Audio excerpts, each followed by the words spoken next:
अगदी मैत्रिणी अगदी आपल्या जिव्हाळ्याचा प्रश्न आहे, त्यामुळे तुम्ही शांतपणे ऐकून घेणार.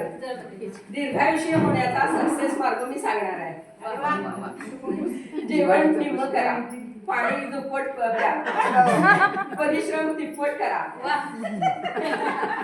हसणं चौपट करा, नियमित प्राणायाम करा, रागावर नियंत्रण ठेवा, साधी जीवनशैली अंगीकारा, आठवड्यातून 1 दिवस उपवास करा,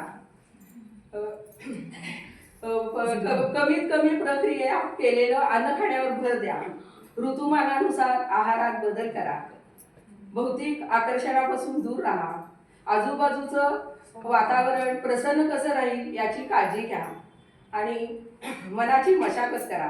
हा जर सक्सेस मंत्र तुम्ही जर पुढील वर्षी दररोज अवलंबला तर तुमचे पुढील वर्ष आयुष्य अगदी आरोग्यपूर्ण, उत्साहात, मजेत जाणार आहे. हीच माझ्याकडून तुम्हाला सदिच्छा. आपली नवीन वर्षाच्या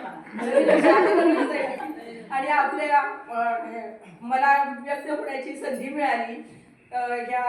याचं हे अध्यक्ष, महिला मंडळाचे अध्यक्ष आणि कार्यकारिणी हा चांगला उपक्रम, स्तुत्य उपक्रम छानच केलेला आहे. त्यामुळे सगळ्या मैत्रिणींना आपले विचार आदान प्रदान करण्याची संधी मिळते. त्याबद्दल त्यांचेही मी मनापासून आभार आणि येणारे वर्ष सगळ्यांना छान मजेत जावं हीच सदिच्छा.